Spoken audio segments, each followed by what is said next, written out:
Hey class, this is the Excel linear function tutorial video. This is the document you should have up right now. We are going to complete this document to fill in this information. We're going to format it to look like this, if you don't know how to do that in Excel. And then we're going to create this scatter plot with this linear function on it.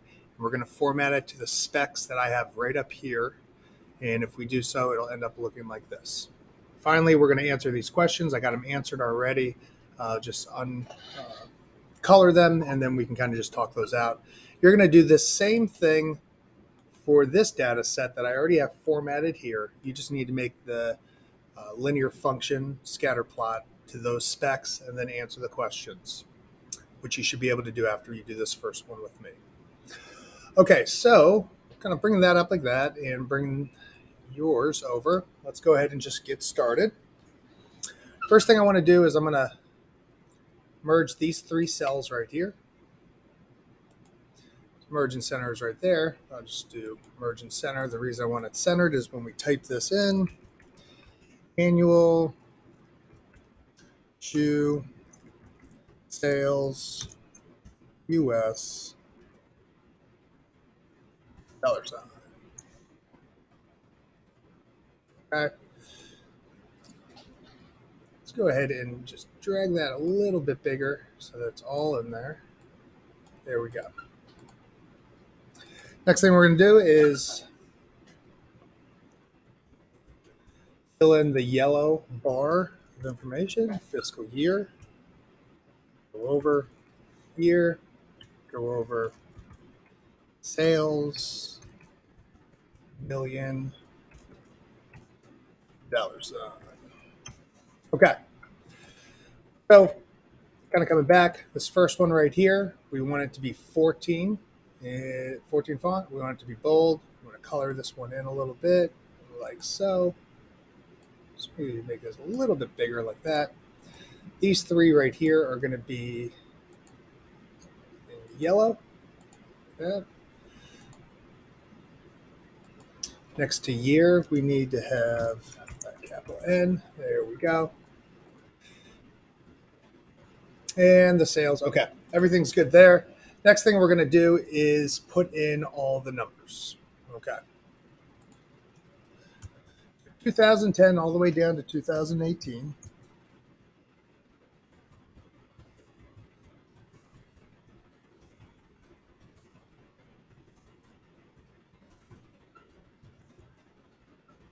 And then we are going to fill in the year here.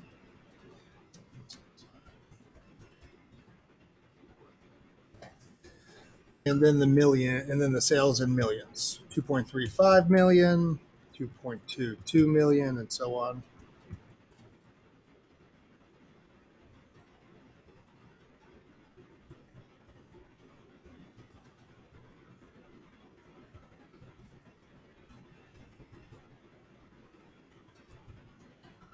Okay.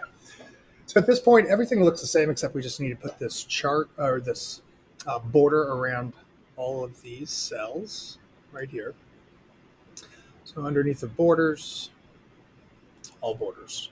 Okay. So that's some basic formatting in Excel, just to make it nice and pretty looking and a little more appealing on the eye. Okay. Next thing that we're going to do is we're going to make this scatter plot right there. Okay. So I'm going to highlight from B2 all the way down to C11. So I'm going to highlight these two headers and then the years 1 to 9 and then the sales, those 9 years in sales. Once that's highlighted, I'm going to come over here to insert scatter plot and I'll pick that first one. Okay, so we're coming along here pretty good. I'm going to go ahead and rename the title here. Annual shoe sales. This little plus sign. We want axis titles. We want grid lines, and we want primary, major for vertical and horizontal, and then the minors too, and we will adjust those in a bit. And then we want the trend line showing. Okay. So first is first. Let's go ahead and slide this over. Kind of see that. Okay. Okay, so the first one that we want is down here. We want this to say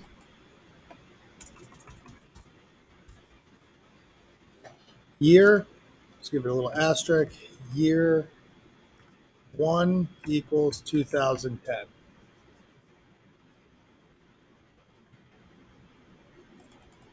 Over here, we want it to say sales millions dollar sign. Okay. My capital's a little messed up. But that's okay for right now. All right, so we got that right there. Sales $1 million sign. Okay. Next thing, I'm going to close this. It says generate a scatter plot. 2 variables, year and sales. Scatter plot should show trend line that projects forward and back to show the inferred answers. So the inferred answers that we're going to figure out here are sales at year 2026. So we need this line right here to project to year 2026, and where sales would be, or what year it would be at 4 million. So we want to make sure that when this projects to 4, it projects all the way back to 4 million, so that we could see what year it would be at for that too. All right, so let's double click on the trend line. So from right here, we're at year 1.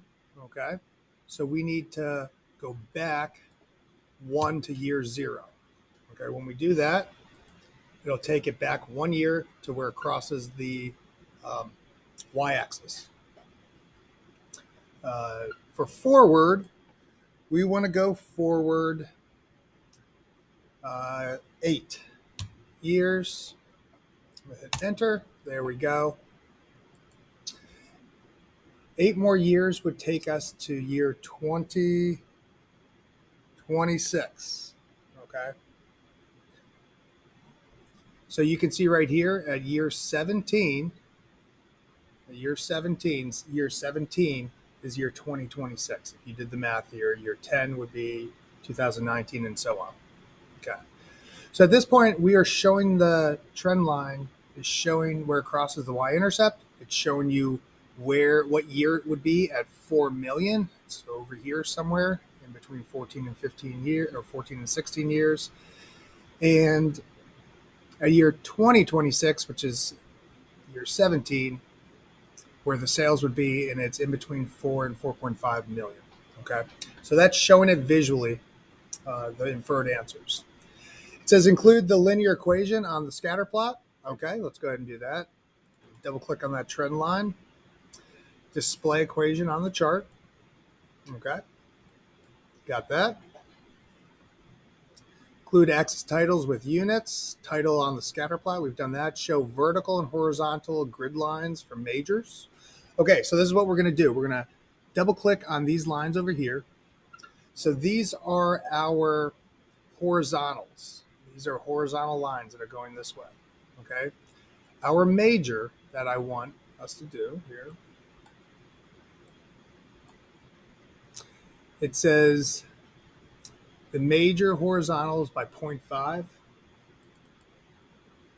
Major horizontals by 0.5, and then the minors by 0.25s. Enter. I'll close that out rather. And then we're going to click on these down here.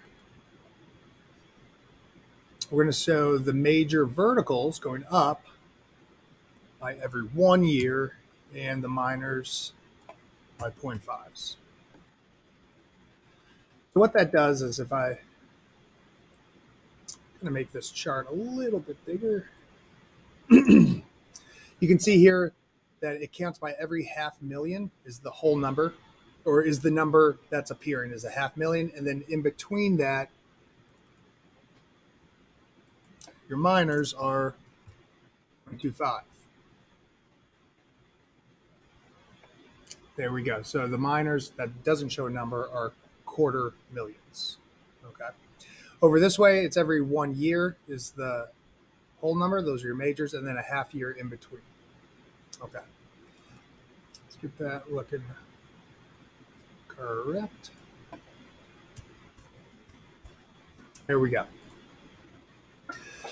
All right. Next thing that we want to do is we've actually made this chart now to look just like this one. Okay. We've done what we need to do. Okay. Annual shoe sales, sales in millions. It's annual shoe sales, sales in millions, dollar signs over here. Year one, 2010. This is years running on the bottom here. At this point, we would want to answer these questions right here. So I'm going to come back to this one here, and we can kind of go over these questions.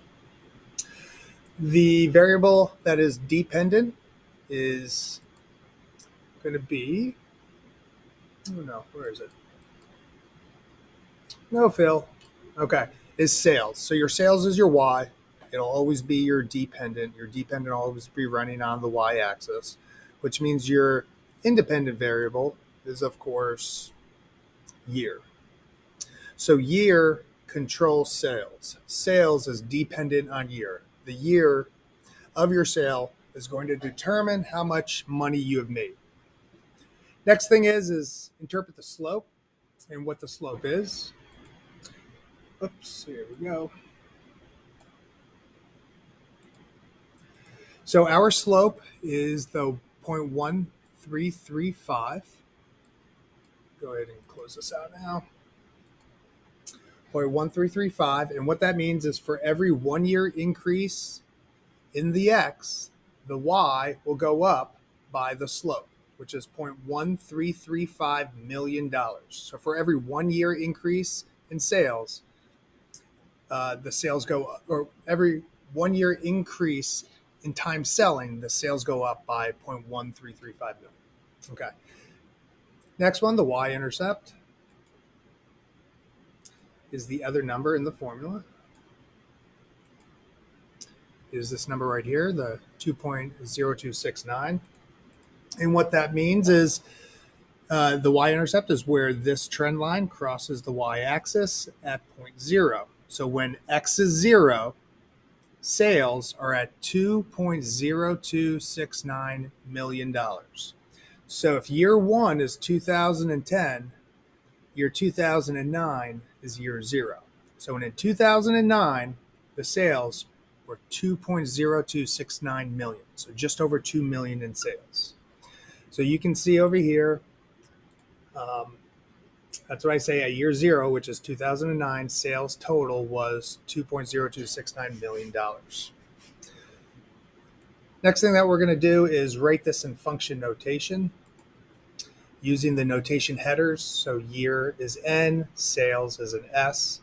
Sales is a function of N. That's why it's written this way, not N is on the outside and S is on the inside. So sales is a function of N. That's how it would have to be written, in which you take the slope, multiply by the number of years, N, and then add the constant of 2.0269, the y-intercept. Okay. That's how you write it in function notation. And then the last two questions, inferring about the sales for 2026. Year 2026 is year 17. Okay. So to get the answer of sales of $4.2964 million, we plugged 17 into the formula. So for N, we plugged in 17. Multiplied it by the slope and then added the y-intercept, and that's where we got the $4.2 million. You can also see that visually over here at year 17. You can see that the sales are just over 4.25 million. And our answer is just over 4.25 million. So we are showing visually what we have solved for right here, which is what I'm asking for up here in these directions. And then lastly, this one right here. At $4 million, so we plugged in 4 for the sales right here. So sales is a function of N. We plugged in a 4 for 4 million equals the slope times X plus the y-intercept. So if we solve here, we subtract the 2.0269 from the 4 and then divide by the slope, you'll come up with 14.78 years. X is 14.78 years. So at $4 million, so let's go up to your $4 million, come all the way over here. It's kind of in this area. You can see if you come down, it's in between 14 and 15. The answer is 4.78. It makes sense. You can see it visually there, and it's solved right here for you specifically what the value is. Okay, so that's how you complete these. I've gone over the formatting of this and the formatting and creating a linear function. By now, you should have a decent grasp on how to answer these questions. This isn't the first time we've done this. On the next problem, if you're on your own on this one, what you're going to do is you are going to, this is already formatted up, you are going to plot this right here. Attempt 1, 2, and 3. This is trial 1, 2, and 3. 10 people did it, and we have the average of those 10 people's time for trying to solve those wooden puzzle blocks that you have. So these are the average times right here. You can see that this is the average for all these. This one is the average for these cells right here, and so on. So you're going to plot this right here. When you plot it, it'll start looking like that at first. Okay, so you know you're on the right track. You're going to have to add to it. You're going to need to make sure you do the following here. But you can see attempt 1, 2, and 3. You can see that the average time is going down. Okay, it's decreasing. So you're going to have a negative slope when you get the trend line and the equation up. It says generate that scatter plot. Call me over if you need some help, but specifically for the vertical and horizontal major and minor grid lines, if you need some help setting those, let me know. But make sure that you are showing the trend line crossing the y-intercept, and make sure that you're showing the trend line showing the inferred answers for a fourth attempt and when you're at a 6 seconds to solve it. Call me over if you need some help. Hope this video helped.